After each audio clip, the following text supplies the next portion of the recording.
Hi, everybody. This is Ibarionex from the Candid Frame. In the coming weeks, the photo world is going to be abuzz with new announcements of cameras, lenses, tripods, bags, because it's all leading up to Photokina, the big photo trade show that happens every 2 years in Germany.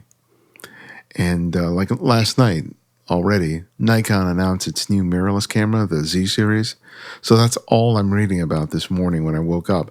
All these YouTube videos and blogs and photo sites. They're all excited about this new camera, and I'm excited, just like the next guy, to see what Nikon has come up with, and then Fuji, and then Sony, and then Canon. It's always interesting, right, to see what's up next in terms of technology. But one of the things that I've experienced, and one of the things that I've seen a lot from other photographers, is all this excitement about gear doesn't necessarily result in better photographs. And I'm as guilty of this as the next guy, where the new thing comes out, I buy it with thinking that, oh my God, this thing is going to make my photographs so much better because it has a higher pixel count, or it has faster autofocus, or has better color, or better dynamic range. And get the camera, go out and shoot, and the pictures aren't that much different from what I was creating with the camera I had before. So I've kind of learned over time that, the camera itself isn't really not going to make me a better photographer. It may make certain things easier or better or more fluid, but it doesn't mean that the choices I make at that moment where I press that shutter release button are going to be more informed or more insightful just because I spent several grand on a new camera. That's why with this YouTube channel and with my blog and with my writing, I emphasize seeing more so than anything else. And one of the things that I've talked about on several occasions on this YouTube channel is this idea of setting the stage, of being aware of what's happening with your background.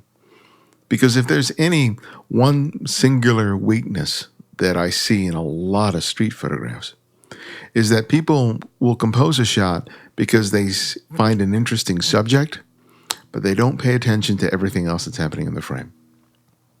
They don't look at what's happening in the background.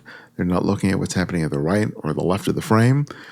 And when they post the image or make a print, you start seeing all this busyness elsewhere that diminishes the impact of the photograph. And I know I've talked about this before, but I don't think I've really sort of presented it in a way that may help you if you're not familiar with composing photographs in this way, in a way that will help you sort of put it into practice, so that the next time you go out and shoot, you kind of know what to think about, so that it's not just a critique that you receive on the pictures after you've made it, but rather it's something that you can actually refer to the next time you go out and make a photograph. And I've chosen 3 images that really, they all approach this idea of setting the stage, but they do it in slightly different ways. So let's take a look at the images, and hopefully it'll make a little more sense to you. Here we have a shot by Paul Stopko. This was created with the Fujifilm X Pro 2, 1/200th of a second, f5.6, ISO 1600. Now, this is a really good starting point if you practice street photography for setting the stage. And we'll see it a lot. If you look through our Flickr group, there are a lot of people who use this technique, which is finding the setting first. In this case, it's this really red, saturated red wall with these 2 trees on either side. We have the sidewalk in the foreground. We have that area of silver where it has basically an overhang with the lights that are casting a faint light onto the wall. We have that metal thing, that hatch on the cement. So this is a scene that the photographer here, Paul, likely found and thought, wow, this would be a really interesting composition. And all I need to do is wait for a subject to come into the scene to help complete it. And this is a really wonderful place to start practicing this sensibility of looking for the setting first and looking for the subject afterwards. Because what's nice about this shot is the symmetry, especially with the presence of the trees on either side. You also have, the symmetry that's provided by this horizontal line that's provided by this overhang, and the lines here and shapes that are implied here in the sidewalk. And you have this nice sort of squarish or rectangular element here within the frame. You got this great pattern here with these tiles of this wall. So it's not just a uniform red. There are gradations of red and slightly different hues of red. It's a wonderful pattern that exists on the wall.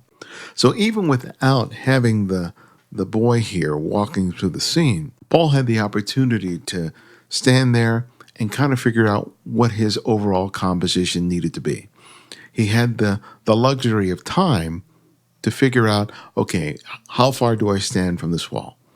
How much of the sidewalk do I include?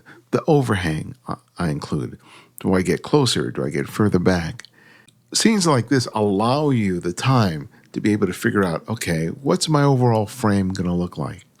And then as people start walking through the scene, you get to figure out, okay, where exactly do I want to place them in order to complete the shot? So here he kind of knew that when they walk on that piece of metal, that area right there, that's where ideally I want them. And you can practice this as people are walking through the scene. You can make photographs, even though the person may not be the ideal subject.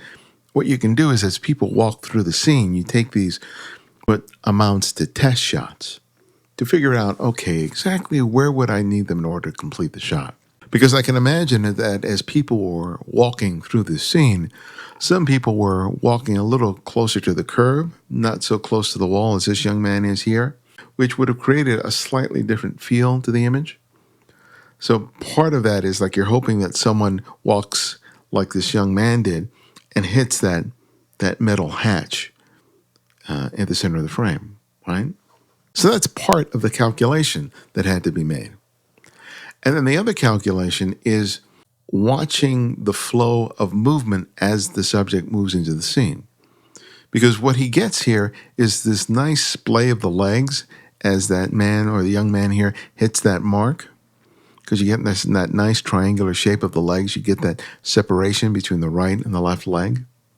You also have this swing of the right hand and the right arm as he moves through the scene. Had he shot this young man a moment, just a millisecond afterwards, and the legs had been alongside each other, it would have looked awkward. It would have looked like, oh, he just has one leg. Here, because of the splay of the legs and the movement of the arm, there's a sense of movement in the composition, which really helps to complete the shot. And the legs, the line of the legs, the arm, even the headphones leading to his phone, it adds a rhythm to all the other lines and shapes that are happening throughout the composition. The wonderful thing about finding a scene like this is that you can be there for a while, allowing different people to come through the scene, not just a singular person, but you could have multiple people coming through the frame. You're always going to be casting different characters as they move through there. So the thing that you have to practice is a little bit of patience, because the first few people may not be ideal, and those initial people are just really going to give you a sense of timing, of rhythm, of trying to figure out, okay, exactly where do I need them to be, and I need to be ready to depress the shutter release button at just the right moment. You can't just fire it absently, because once you've set the stage here, the thing that you're really focusing on beyond just choosing the right person is the moment where their body language is ideally perfect, as in this case. Okay, here we have a shot by xtntsgo. This was created with Olympus EM5 at 1/200th of a second, f5.6, ISO 2000. So here's a shot that the photographer made from his car while it was raining. And this shot is very much like the previous shot in terms of the photographer, while they were sitting in this car, was aware of the setting. And here we're not just dealing with a uniform red wall. We're dealing with different elements in the frame. We're dealing with the wall on the left, the SUV in the center of the frame, the building, the roof line, power lines on the upper left-hand corner, the garbage cans on the right. And, of course, in the foreground, we have the dashboard of the car. So what's interesting about this scene is that, it's, the back entrance to this house. But if you don't look at it literally, you start seeing all the shapes. You see the diagonal lines from the wall here, the diagonals of the roof line here and here, roof line here. We have these curves here, like from the dashboard. We have this repeating shapes of the window, the tail lights, even the brickwork here, the cinder blocks on the wall here. This is a very graphic shot with these patterns and these lines. It's really interesting. And then we have colors here, and they're not as saturated as in the previous shot, but we have these more muted colors, these golds, these greens, these reds, these blues. So this overall setting here, because of its graphic nature, is really interesting visually. And then you have the subject moving through, walking in front of the car and behind the SUV, and all of a sudden you have your character, right? We don't see the person's face, so we don't know exactly who it is, whether it's a man or a woman. It's just this sort of mysterious figure in this hood protecting themselves from the rain as they walk in front of the car, right? But it's just like the scene before, right? We have the stage, we have the setting, we have the graphic nature of the background, of the foreground elements, and you can see how shape and line and pattern and color help to create a really interesting composition. And it's the human figure that comes into the scene that helps to complete the shot. What I really like about this shot is that it is one of those moments that we all experience, but that we don't automatically consider making a photograph of. We may be in the car waiting for the person to get into our car so we can go somewhere, and we may have the camera sitting right there. But because we're doing something that we don't think is related to photography, we don't make the photograph. And we miss interesting scenes like this. And this is why I always carry a camera with me, because moments like this happen to me all the time. And if I have the camera right there, I can practice. I can practice this sensibility of looking for my setting the stage and making a photograph. It doesn't have to be portfolio quality images. It's practice. It's this constantly drumming into my head over and over and over again. Where's my setting? What's my light? Where are my lines and shapes? All those things to make an interesting composition. So I really commend the photographer for making this shot and doing it really, really well, because it builds on the very strengths that we always talk about on this channel in terms of paying attention to your entire frame and really milking it for as much as you can. All right, here we have a shot by Gerry Orkin. This was created with a Fuji X-T2, 1/2000th of a second, f8, ISO 1600. So here's a shot that follows the principles of the first two. The photographer found the setting. They saw this advertisement. They saw this light hitting the wall. They waited for the right person to come into the frame, and as luck would have it, you have this woman wearing this pink jacket with blonde hair who walks from the shadows into the light, and Gerry makes the shot.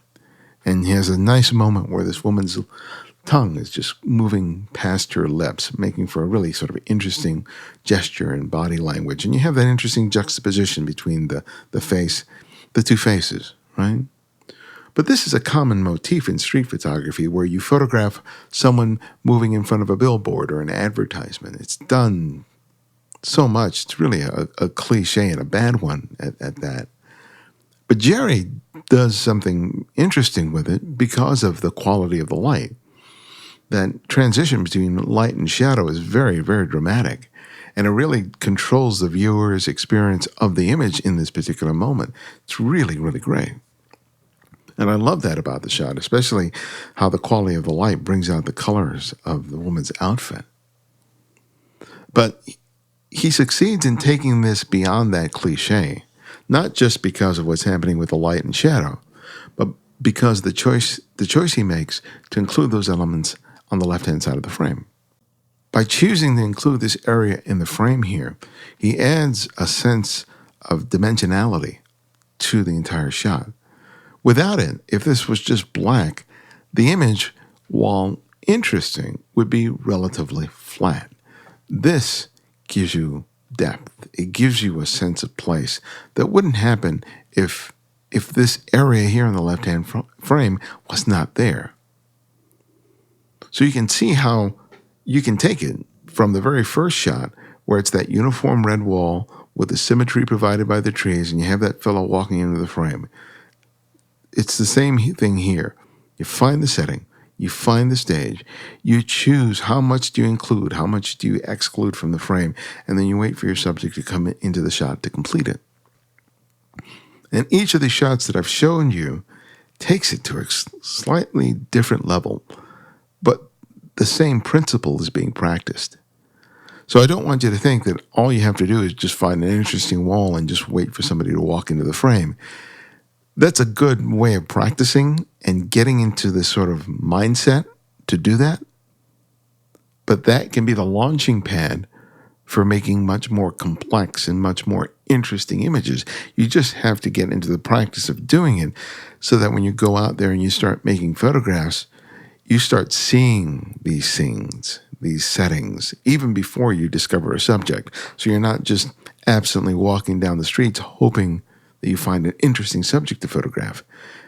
You start looking at settings and discovering settings, and that becomes your priority. And as a result, you start discovering photographs that you never would have considered before. And that's when photography, at least for me, can be amazingly fun and exciting.